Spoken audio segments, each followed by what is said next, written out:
নমস্কার বন্ধুরা, আপনারা দেখছেন বিনিয়োগ ভারত ইউটিউব চ্যানেল। তো আজকে আমরা আরেকটি পডকাস্ট নিয়ে চলে এসেছি। আপনি কি মিউচুয়াল ফান্ডে শুধু এই দেখে বিনিয়োগ করেন গত 1 বছরে কোন ফান্ড সবচেয়ে বেশি রিটার্ন দিয়েছে? যদি করেন তাহলে একটা বড় ভুল করছেন। মর্নিং স্টারের ডেটা অনুযায়ী প্রায় 75% বিনিয়োগকারীর টাকা যায় সেই ফান্ডে যেগুলো গত 1 বছরে সবচেয়ে ভালো পারফর্ম করেছে। কিন্তু মজার বিষয় হলো এই টপ পারফর্মার চেজিংটাই আসলে বেশিরভাগ বিনিয়োগকারীর সম্পদ নষ্ট করে। আজ আমরা আলোচনা করব একটা মিউচুয়াল ফান্ডের মাস্টার ক্লাস, যেখানে জানবেন কিভাবে সঠিক মিউচুয়াল ফান্ড নির্বাচন করবে, নতুন বিনিয়োগকারীর আদর্শ পোর্টফোলিও কেমন হওয়া উচিত, কোন ধরনের ফান্ড এড়িয়ে চলা উচিত, আর কেন এসআইপি আসলে ওয়েলথ ক্রিয়েশনের সবচেয়ে শক্তিশালী অস্ত্র। এই গুরুত্বপূর্ণ আলোচনার জন্য আমাদের সঙ্গে আছেন মিস্টার অমিত কাউরি, যিনি দীর্ঘদিন ধরে ইকুইটি মার্কেট ও মিউচুয়াল ফান্ড নিয়ে গবেষণা করছেন। ধন্যবাদ অর্পিতা তোমাকে। এখানে এসে মিউচুয়াল ফান্ড নিয়ে গুরুত্বপূর্ণ বিষয়গুলি নিয়ে আলোচনা করতে পেরে বেশ ভালো লাগছে। দেখো, প্রথমে হচ্ছে ফান্ড সিলেকশন। এখানেই কিন্তু আমরা বিগেস্ট মিস্টেক করে থাকি। প্রথম প্রশ্নটা খুব সাধারণ। বেশিরভাগ মানুষ মিউচুয়াল ফান্ড বেছে নেন শুধু পাস্ট রিটার্ন দেখে। এটা কি সঠিক পদ্ধতি? একেবারে না বন্ধুরা। একটা ভালো মিউচুয়াল ফান্ড আসলে নির্ভর করে দুটো জিনিসের উপরে। প্রথমেই দেখতে হবে যে সেই ফান্ড ম্যানেজমেন্ট টিমে কি পরিমাণ এক্সপার্টাইজ আছে, তাদের স্কিল কেমন, তাদের এক্সপিরিয়েন্স কেমন।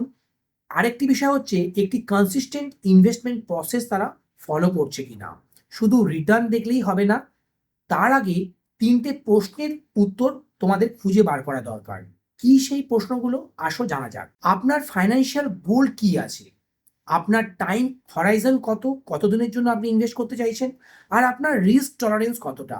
আপনি কি বেশি রিস্ক নিয়ে বেশি রিটার্ন চাইছেন, না মডারেট রিস্ক বা কম রিস্ক নিয়ে একটা কনসিস্টেন্ট রিটার্ন, একটা অ্যাবভ অ্যাভারেজ রিটার্ন এক্সপেক্ট করছেন। তাহলে টাইম হরাইজনটাই হচ্ছে মোস্ট ইম্পর্টেন্ট ফ্যাক্টর ইনভেস্টিং এর। এখানে একটা খুব ইন্টারেস্টিং ডেটা আছে। ধরুন কেউ নিফটি 50 এ মাত্র 1 বছরের জন্য বিনিয়োগ করলো। গত 20 বছরের ডেটা অনুযায়ী প্রায় 33% সময় রিটার্ন নেগেটিভ হয়েছে। কিছু ক্ষেত্রে তো 50% পর্যন্ত ড্রডাউন হয়েছে। হ্যাঁ, একদম তুমি ঠিকই বলেছো অর্পিতা।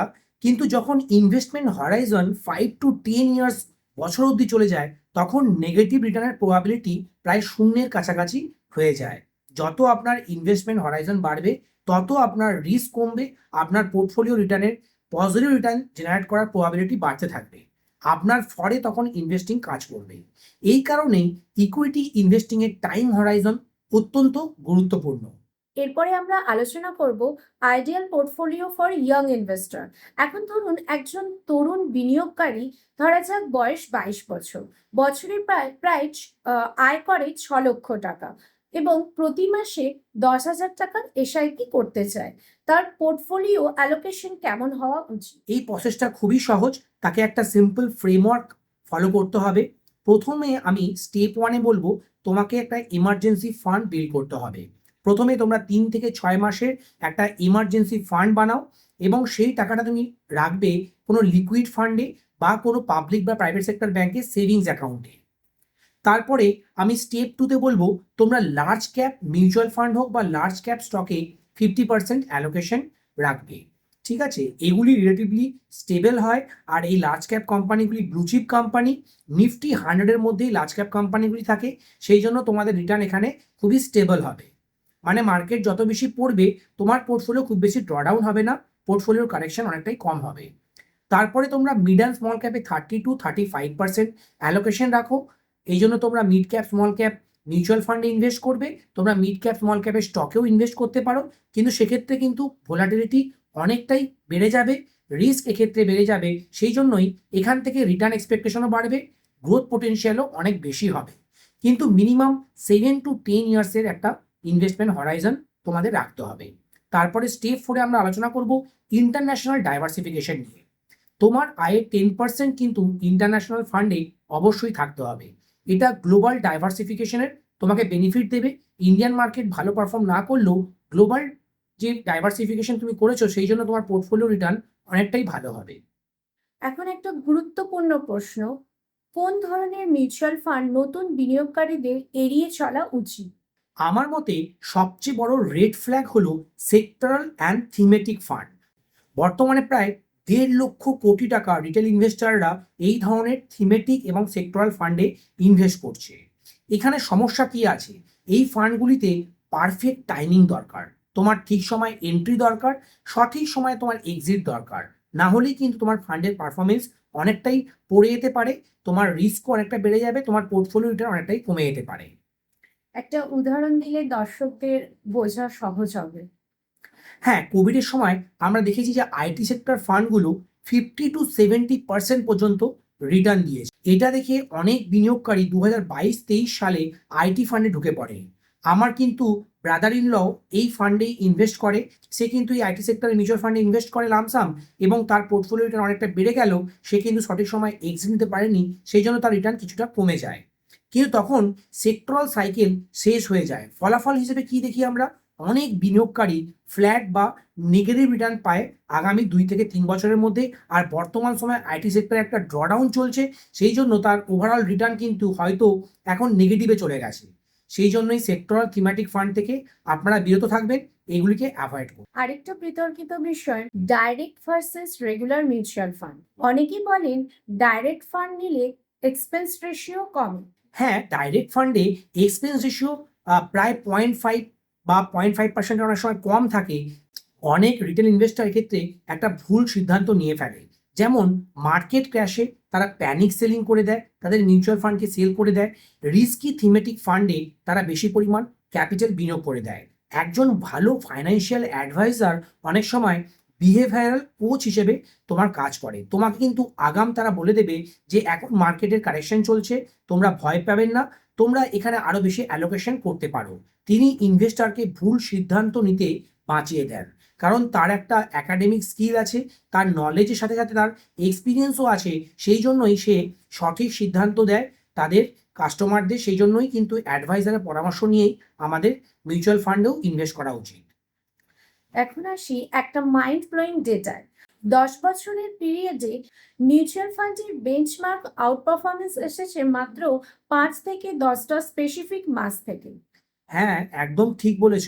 10 বছরে মোট 120 মাস থাকে, তার মধ্যে মাত্র 5 থেকে 10 মাসই মার্কেট হিউজ রিটার্ন দেয়।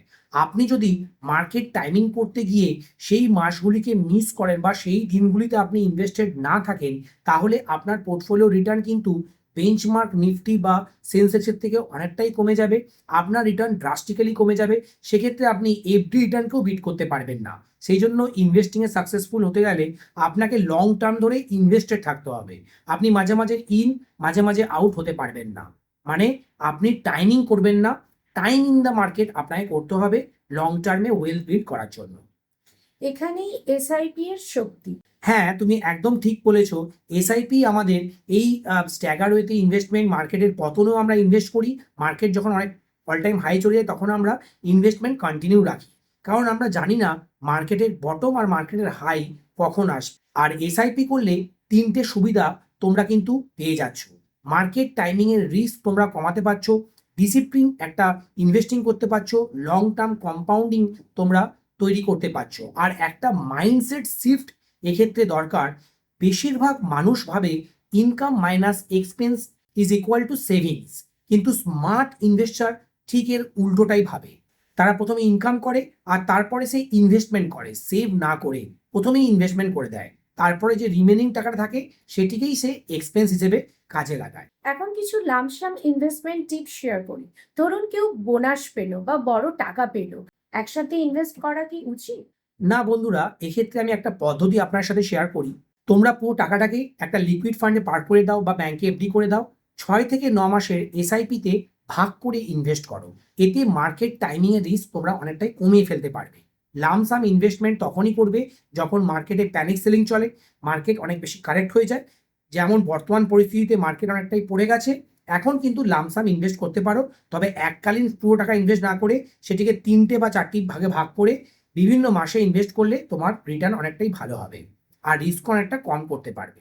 আজকের আলোচনা থেকে 3টে বড় শিক্ষা পেলাম। পাস্ট রিটার্ন দেখে ফান্ড নির্বাচন করবেন না। লং টার্ম হরাইজন রাখুন। ডিসিপ্লিনের জন্য এসআইপি ব্যবহার করুন। মিউচুয়াল ফান্ড ইনভেস্টিং আসলে খুব জটিল কিছু না। সঠিক স্ট্র্যাটেজি এবং পেশেন্স থাকলে দীর্ঘমেয়াদী ওয়েলথ ক্রিয়েশন সম্ভব। ভিডিওটি যদি ইনফরমেটিভ মনে হয় লাইক করুন, শেয়ার করুন বন্ধুদের সাথে, আর সাবস্ক্রাইব করতে ভুলবেন না।